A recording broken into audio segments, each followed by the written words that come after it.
Hello and welcome. I am No Coffee, No Life, and today we're going to be building once again on the border of two zones, the Savage Divide and the Mire. Now this location is very, very close to Sugar Grove. Sugar Grove is just to the southwest of us, and to the northeast of us is the Sunday Brothers cabin, so easy enough to get to, not hard to find at all on the map. We're going to be building right next to this bunker. It's not exactly a bunker, but it's very similar to the other Free States bunkers that you see scattered throughout the mire, so I'm sticking with that, with calling it a bunker. As you can see, it's very clean on the inside for the most part. There's some stuff decorating it, but you have lots of leeway to decorate with it on the inside. A lot. Anyways, let's get started on this build now, shall we? So when you build here, the area is very uneven, the terrain. The closest to flat is to the right of the bunker, and that's where we're going to be building today. The front end slopes down to this road that you're going to see here on the left. And to the left of the actual bunker, that terrain slopes down toward the curve of the road as it goes up to Sugar Grove. So it's also not particularly usable, especially since it has a giant tree that you can't get rid of, which is fine. I don't mind the trees. But the goal here is to get these foundations high enough so that you have the most usable space on each foundation tile. Now, that sounds easy enough, but that slope on the right side, even though that this is the most even terrain in this section, you still need to raise them up pretty high, and this is how it should be, the layout, but I'm still going to raise it higher because I'm losing usable area on the foundation tiles in the back, because I'm putting one behind this tile. And always use your surroundings to help you place these foundation tiles. The lines on these bunkers are great when you want the accurate perspective. They are great to help you even out those foundations so that they're not off kilter. I'm still going to raise this higher because it's not high enough to clear the ground behind this tile so that the second tile is clear enough. So we're going to finish leveling up these foundations, and you'll see that back foundation is pretty clear. Put up the walls, get this entranceway closed in, and we have the initial basic shape of this camp, which we're now going to further add on to on the right hand side. We're going to add an additional 2 foundation pieces to this back end so we can have a little more interior space. Now we're going to pop the walls so that we can close off the back end. And we will eventually do more adjustments in a little bit as soon as we close off the rest of these gaps in the walls. Everything's got a wall now, so now we get a better look at what we have. And I'm gonna make all of these front pieces the same, from the same family of wall, that Brotherhood of Steel scoreboard. Now, remember how I mentioned getting the foundations right the first time? Well, I actually had that back foundation overlap this lower one, and because of that, I won't be able to place any stairs here until I correct the problem.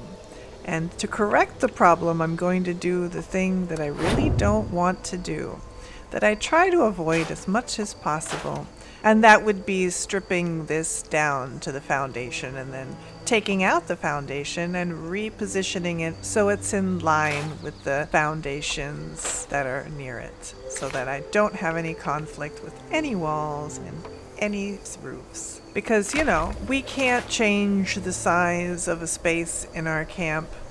We have to keep it, apparently, the size of foundation given to us by Bethesda, you know.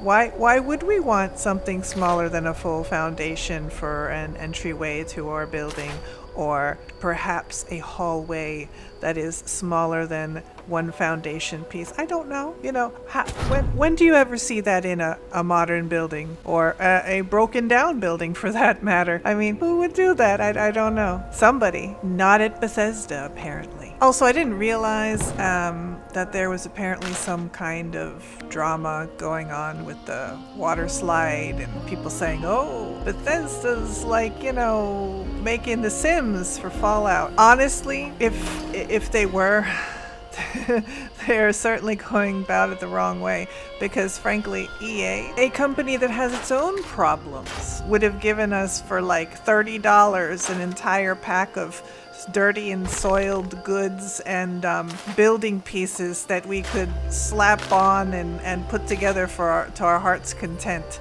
in this game by now. They would have just been like, here, pay us this money and you can have everything to make a dirty shack in the woods or some broke down palace in the woods, and we would have gladly done so. Bethesda hasn't done that. They're kind of like giving it to us in drips and drabs and mostly giving us clean stuff, as much as we would like them to just, you know, add it to the game somehow, maybe preferably without paying more. I have now stripped this down to the foundation. You can see that here, and I'm putting this foundation piece in just the right spot so that I can snap everything nice and wonderful. And there you go. It's all there where it should be, according to Bethesda, and now we can build this and have no conflicts whatsoever in any placement. I can put these walls down. It's not going to scream at me and say, no, you can't do that. It will let me do so, and problem solved. Basically. And we're not going to put those other ones. We're going to put the concrete stairs because they're going to look better with the raw concrete floor anyway. And so there we have the entryway to this building. Now we have to close off the roof, obviously. Now I have purposefully put the interior part of this wall on the outside because I want one of the bulkier doors to be the front door for this camp. But to put this roof on, I have to flip the wall so that it's facing outward the right way, and I have to do a little, you know, creative chicanery here to get everything where it's supposed to be. Now the roof, it wants to clip to this wall that's on the right, so I have to solve that problem, and I don't want to take a lot of time to solve the problem. So you see where I'm going with this. I just destroyed it. We're gonna go back out and we're gonna snap the wall on, and problem solved. We're gonna get the wall taken care of later, but right now we're gonna get this roof snapped on finally. And you know, if it wasn't difficult enough to build in Fallout 76, instead of run-of-the-mill server instability, now on top of it, we have shutdowns this past weekend. I don't know why, but there were a number of shutdowns while I was filming this. You know, I guess just to add some fun functionality to the game, or something equally as dumb. I'm gonna finish altering this to break it up a bit, and we're gonna fix the front end here a little more because I want to hide this concrete. I don't want to have it visible, so I'm going to use the catwalks to help me do so. This back piece I can't because the dirt's covering the foundation on that side, so we're gonna leave it alone and finish altering the front end by changing up the walls and closing the interior, putting the roof on, and yeah, this is how it's looking right now. It's the overall shape so far. We're gonna finish putting the roofs on, and we're gonna return to the back half of this building as soon as I snap this piece on. Well, isn't that a pickle? We're gonna have to get rid of this roof temporarily so that I can put it on because it's conflicting again with the other piece. So I'll have to fix everything now that I've burned it, including that wall. And now, look, it's a complete roof. So that's how it is. We're gonna address this back area because you can't leave it blank. Well, I suppose you can because nobody's gonna be looking, but I don't. I'm gonna put some of these junk fences here, and I'll jiggle them around a bit so that they stick out enough so that when I put a real wall there, they'll still be visible.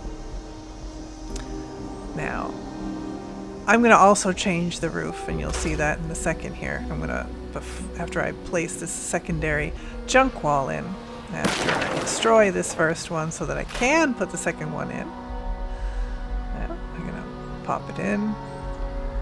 It's great there.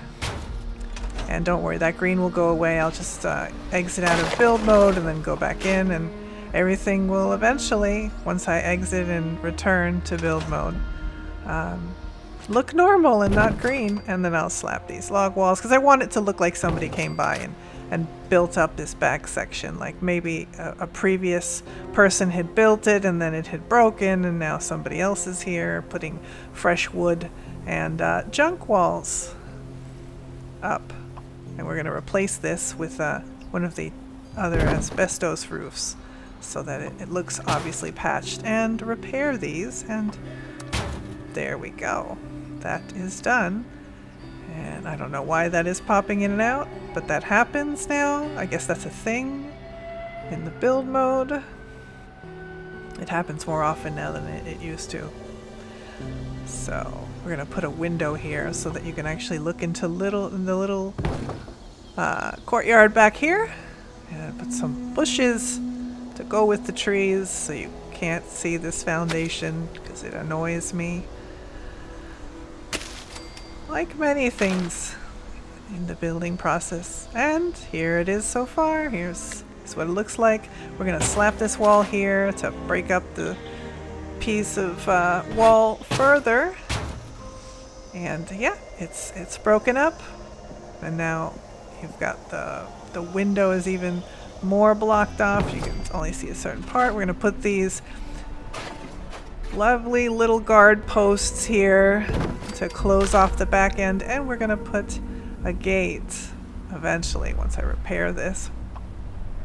I'm going to put a gate here to close it off so that it's like a little defensive area on the opposite side of the bunker. And yeah, that's the front end for the most part. That is how it looks, and I've kept it that way. Now we're going to run the power, and you would think that there's enough space here for a fusion generator, and I suppose if you don't care where you're going to put your fusion generator, there is, but I do care. I don't want it to look like junk. So we're going to put scavenged solar panels behind the building to feed power to every area of the building, save for the power door that I'm going to put into the bedroom area because it's a small space and we want the power to be dedicated to that door, and we don't want to have any issues with power throughout the rest of the building. Beyond this point, power to the rest of the building is pretty straightforward. These Brotherhood of Steel roofs are thicker than most of the other roofs, so if you're going to use a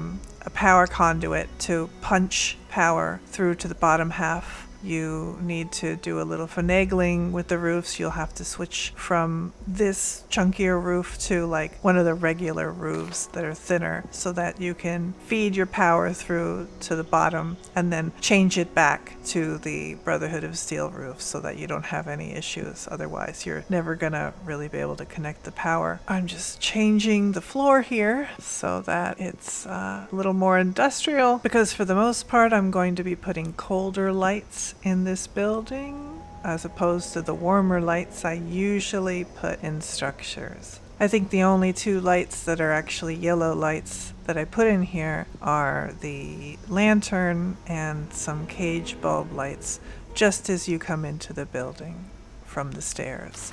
Everything else is a fluorescent light that produces white light because I want it to look colder. I want those walls to stand out. I don't want it to be diffused light. I want it to be very stark in comparison to the exterior of the building in the mire, because the lighting in the mire is generally soft, so I want the opposite inside the building. I know that sounds a little artsy-fartsy, but I want things to feel different. I don't want to necessarily reproduce the same look every single time I make a building. I want it to kind of look a little different. I mean, obviously there's going to be some duplication because we only have limited items, so you kind of have to work with what you have. But in general, I try to change up the lighting a little bit every time I make a build. And with that, here is the complete build. It's all done. Everything is where it needs to be. It's very immersive. It looks like it should be here. Almost looks like it follows the path of the road going up, which is kind of nice and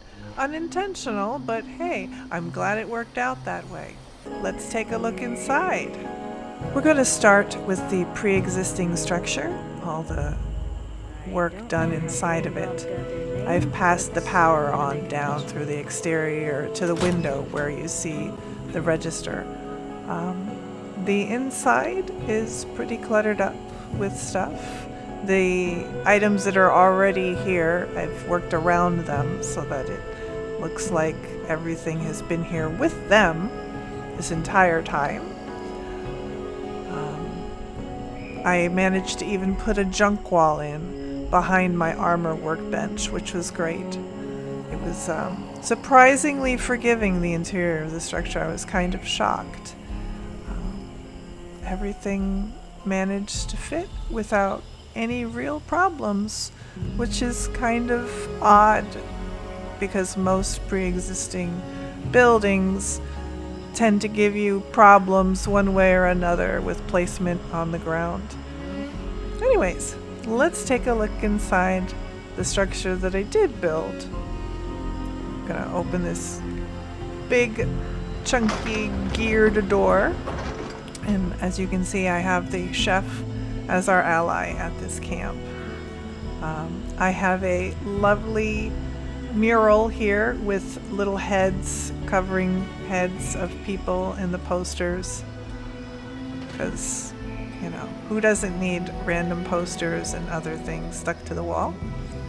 And inside our small antechamber, I've used a junk wall to make this front entryway smaller than the back half, and I've cluttered up the shelves and the walls.